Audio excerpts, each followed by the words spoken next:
Star জলসার hit serial হচ্ছে ফাগুন বউ। রাতে 8:30 স্লট ইনি দখল করে রেখেছেন।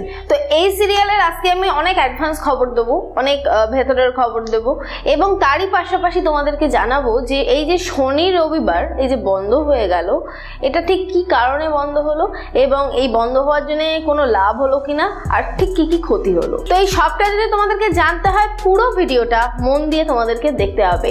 আর যেটা করবে তোমরা সেটা হচ্ছে যারা যারা এখনো অবধি চিরকুট ইনফিনিটি চ্যানেলটিকে সাবস্ক্রাইব করোনি, নিচে দেখো সাবস্ক্রাইব বাটন আছে, সেখানে গিয়ে সাবস্ক্রাইব করো আর তার পাশে থাকা বেল বাটন অবশ্যই করে ক্লিক করো আমার ভিডিও সবার ফার্স্টে পাওয়ার জন্য। ফাগুন বউ সিরিয়ালে আমরা যেটা দেখেছিলাম সেটা হচ্ছে যে বৃষ্টিলেখার সাথে অনুরূপের বিয়েটা জবরদস্তি প্রায় অনুরূপকে দিয়ে করিয়ে নেওয়া হলো। অনুরূপ ইচ্ছার বিরুদ্ধে বিয়েটা করলো, কিন্তু ফুলসজ্জার রাত্রে ঠিক কি কি ঘটার কথা বা কি কি ঘটবে তার কিছুটা আন্দাজ কিন্তু আমি তোমাদেরকে আমার আগের ভিডিওগুলোতে দিয়ে এসেছি। কিন্তু এই মুহূর্তে যেটা জানা যাচ্ছে সেটা হচ্ছে যে অনুরূপ ফাইনালি বৃষ্টিলেখাকে ভালোবেসে ফেললো। আর আমাদের সবার প্রিয় এবং প্রিয় বলা ভুল, অপ্রিয় অনুরূপ ভালো হয়ে গেল। তোমরা যারা যারা এতদিন ধরে ভাবছিলে যে অনুরূপ কখনো ভালো হবে না, তাদেরকে একটু ছোট্ট করে জানিয়ে রাখি যে অনুরূপ বৃষ্টিলেখার ছোঁয়াতে ভালো হয়ে গেল। আমি ওইভাবে বলিনি, আমি এরকমটাই বলতে চেয়েছি যে বৃষ্টিলেখা অনুরূপের জীবনে আসার পরে বৃষ্টিলেখার জীবনের যে সমস্ত ঘটনা, সেই সমস্ত ঘটনা যখন বৃষ্টিলেখা অনুরূপকে জানালো, ঠিক সেই মুহূর্তে অনুরূপ বদলে গেল এবং সে ভাবছে যে এতদিন ধরে সে এই যে রিভেঞ্জ নিত মকুলের উপরে, গানের জগতে কাউকে আসতে দেবে না এবং নিজেই টিকে থাকবে, এই সমস্ত কিছু তার কাছে তুচ্ছ লাগছে। তো যাই হোক, অনুরূপ এখন চেষ্টা করছে যাতে বৃষ্টিলেখাকে বাঁচিয়ে রাখা যায়। আর এই সমস্ত জিনিসগুলো জানতে পেরে বাড়ির সবাই একটুখানি অবাকই হয়েছে। তার কারণ হচ্ছে রাতারাতি অনুরূপের ভোর বদল। কিন্তু গয়না চুরির বিষয়টা একটুখানি আমাদের বলা দরকার। গয়না চুরির একটা প্রোমো এসেছিল টিভিতে এবং সেই ব্যাপারে আমিও তোমাদেরকে ছোটখাটো একটু খবর দিয়েছিলাম যে গয়না চুরি হয়েছে আর সেই দোষটা পড়ছে গিয়ে মহুলের উপরে। তোমরা যদি ভেবে থাকো যে অনুরূপ টোটালি ভালো হয়ে গেছে, তাহলে আমি বলবো না, রোদ্দুরের পরিবারে কিন্তু রং বদলানোর একটা অভ্যেস আছে আর সেই অভ্যেসটা গেছে অনুরূপের মধ্যেও। অনুরূপ কিন্তু এর পরে একটা কিছু করলেও করতে পারে। তো যাই হোক, এই গয়না চুরির বিষয়টা যখন প্রোমো ফার্স্টে এসেছিল আমরা ভেবেছিলাম যে এইবার বোধহয় গয়না চুরির বিষয়টা দেখাবে, কিন্তু না, এখনো অবধি প্রোমো পাচ্ছি কিন্তু গয়না চুরির বিষয়টা কিন্তু আমরা দেখতে পাচ্ছি না। তো জানি না এই অপেক্ষাটা আমাদের কবে অবসান ঘটবে এবং কবে গয়না চুরির ঘটনাটা দেখাবে। তবে যবেই দেখা, গয়না চুরি নিয়ে আমার কোনো ইন্টারেস্ট কোনোদিনই ছিল না। আমার ইন্টারেস্ট ছিল অনুরূপের ভালো হওয়া নিয়ে, আর ইন্টারেস্ট ছিল রোদ্দুরের জন্ম পরিচয় আরেকটা, সেটা হচ্ছে অনির্বাণ আর তুলতুলির বিষয়টা। তো ফাইনালি এই সমস্ত কিছু তো সিরিয়ালে এখন চলছে এবং এর পরে আসবে হয়তো রোদ্দুরের জন্ম পরিচয়, তারপরে তুলতুলি, মোটামুটি আস্তে আস্তে এগোবে। কিন্তু এরই মধ্যে অনুরূপ একটু একটু করে ভালোবেসে ফেলছে বৃষ্টিলেখাকে। কিন্তু একটা দিন আসবে এরকম যেদিন বৃষ্টিলেখাকে সবাই হারিয়ে ফেলবে, সেই দিন হয়তো অনুরূপকে সত্যি একা হয়ে যেতে হবে। একদিন সবার উপরে যে রিভেঞ্জ নিত, একদিন সবার যে খারাপ জিনিসটাই চাইতো এবং সবাইকে ঠুকে ছাড়া কথা বলতো না, সেই ছেলেটাও একদিন নীরব হয়ে যাবে। তো যাই হোক, এই ব্যাপারটা তো আমি সিরিয়ালের খানিকটা বললাম। তবে এখন যেটা বলবো সেটা হচ্ছে যে সিরিয়াল সপ্তাহে 2 দিন কেন বন্ধ।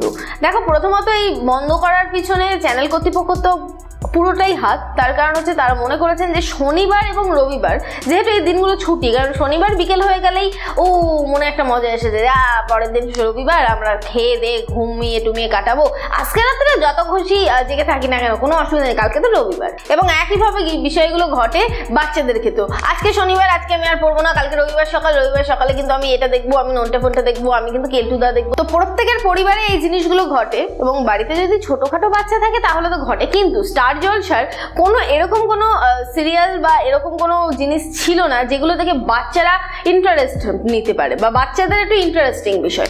তো সেই রকম ইন্টারেস্টিং বিষয় কিন্তু কোনো সময় স্টার জলসার কাছে আমরা দেখিনি। হ্যাঁ, গোপাল ভাঁড় এনেছিল, গোপাল ভাঁড় বেশ কিছুদিন চলেছিল, আবার বন্ধ হয়ে গেছিল, তারপরে 2-1টা শো এসেছে, আবার চলেছে, বন্ধ হয়ে গেছে। কিন্তু হঠাৎ করে স্টার জলসার মনে হয়েছে যে এখন যদি একটু নতুন করে ভাবা যায়, যদি শনিবার আর রবিবারে যদি এই 8টা বা 8:30 বা সন্ধ্যেবেলা থেকে যদি সিরিয়ালগুলো বন্ধ রেখে দিয়ে যদি বাচ্চাদের কিছু শো দেয় তাহলে তো কোনো প্রবলেম নেই। সেই চিন্তাধারা নিয়েই হয়তো শুরু হয়েছে এইগুলো, যেগুলোতে আমাদের অনেকটা ইন্টারেস্ট আছে, অনেকের ইন্টারেস্ট নেই। কিন্তু আবার একটা জিনিস ভেবে দেখো, অনেকের বাড়িতে এরকম আছে রবিবারে যারা বাড়ির হেড অফ দ্য ডিপার্টমেন্ট, যারা সারা সপ্তাহ ধরে চাকরি করে, চাকরিজীবী, এবং তারা বাড়িতে ফিরে বলে যে আজকে কোনো সিরিয়াল ভাল লাগে না, এসব বন্ধ করো। ফলে কিন্তু স্টার জলসা বন্ধই হয়ে যায়।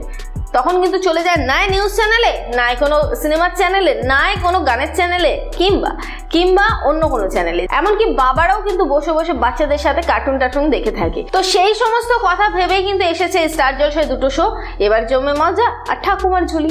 তো এগুলো মোটামুটি ফ্যামিলি সবাইকে নিয়ে বসে দেখার মতো। সপ্তাহে তো সবসময় সিরিয়াল চলছে, সিরিয়াল ছাড়া তো কিছুই চলছে না। এই জিনিস দুটো আসাতে বেশ কিছু ফ্যামিলিতে একটু আনন্দ এসছে, কিন্তু এতে করে যেটা ক্ষতি হচ্ছে সেটা হচ্ছে আমরা যারা আমাদের প্রিয় ধারাবাহিকগুলোকে একদম মিস করতে চাই না, যারা দিনের বেলায় রান্না বান্না করতে করতে যারা টিভিতে চালিয়ে রেখে দিই এই ধরনের ধারাবাহিকগুলো, যেগুলো আমরা রিপিট টেলিকাস্ট হচ্ছে, আমাদের দেখা হয়ে গেছে, তবুও একবার কোথাও না কোথাও ডায়লগগুলো শুনলে মনে হয় যেন বেশ ভালো হচ্ছে, তো তারা খুবই মিস করছে এবং তাদের সংখ্যাটাই দেখা যাচ্ছে অতিরিক্ত, প্রচুর। ওই ধরনের পরিবার যদি থেকে থাকে 10, তাহলে এই ধরনের পরিবার আছে 20। সেই কথাটা ভুলেই গেছিল স্টার জলসা। কিন্তু আমার মতে আমাদের সবারই কম্প্রোমাইজ করে নেওয়া উচিত। তার কারণ হচ্ছে এই মুহূর্তে আমাদের যেটা নিয়ে মেন বিতর্ক সেটা হচ্ছে আমাদের প্রিয় সিরিয়াল ফাগুন বউ বন্ধ হয়ে গেছে শনি আর রবিবার। তো এইটা নিয়ে আমরা সবাই কথা বলছি যে অন্তত ফাগুন বউটা দিক, তারপরে অন্য কিছু দিক। সেই ব্যাপারে চিন্তা ভাবনা নিশ্চয়ই করবে স্টার জলসা। যখন দেখবে ফাগুন বউটার নিয়ে এতই চাহিদা, তখন নিশ্চয়ই একটা কোনো তারা প্ল্যান বার করবে এবং সেই অনুযায়ী তারা নিশ্চয়ই কাজ করবে। কিন্তু আমার মতে যেটা মনে হয় সেটা হচ্ছে যে এক তরফে যদি আনন্দ উপভোগ করি, আরেক তরফে যদি একটু নিরাশ হয়ে যায়, তারা যদি কোনো আনন্দই না পায়, তাহলে সেটা মনে হয় ভালো লাগে না। ছেড়ে দিন না, দুটো দিন সবার জন্যে, পরিবারের সবাইকে নিয়ে কাটানোর জন্য আমরা ছেড়ে দিলাম। তো যাই হোক বন্ধুরা, যেটা আমার বলার দরকার ছিল বলে মনে হয়েছে সেটা আমি তোমাদেরকে আশা করি জানিয়ে ফেলেছি। এবং এই মুহূর্তে আমাদের এই সিরিয়ালে দেখার পালা যে এবার রোদ্দুরের জন্ম পরিচয়টা কবে আসবে আর অনুরূপ কি করে বৃষ্টিলেখাকে বাঁচাবে। আর তোমাদেরকে যেটা বলবো সেটা হচ্ছে তোমাদের সবার প্রিয় সিরিয়াল ফাগুন বউ স্টার জলসা এইচডিতে ঠিক রাত্রি 8:30টার সময় সবাই দেখতে থাকবো। আর এই যে আমি তোমাদেরকে বললাম যে সপ্তাহে এই 2 দিন কেন সিরিয়ালটা বন্ধ ফাইনালি, এবং সিরিয়ালের স্টোরিও তোমাদের বললাম, এই ব্যাপারে তোমাদের মূল্যবান মতামত আমাদেরকে কমেন্টের মাধ্যমে জানিয়ে দাও। আর পারলে এই ভিডিওটা শেয়ার করে সবাইকে জানতে সাহায্য করো। আর হ্যাঁ, যারা এখনো অবধি চিরকুট ইনফিনিটি চ্যানেলটিকে সাবস্ক্রাইব করোনি তারা এখনই সাবস্ক্রাইব করো চিরকুট ইনফিনিটি চ্যানেলটিকে, আর তার পাশে থাকা বেল বাটন অবশ্যই করে ক্লিক করো আমার ভিডিও সবার ফার্স্টে পাওয়ার জন্য।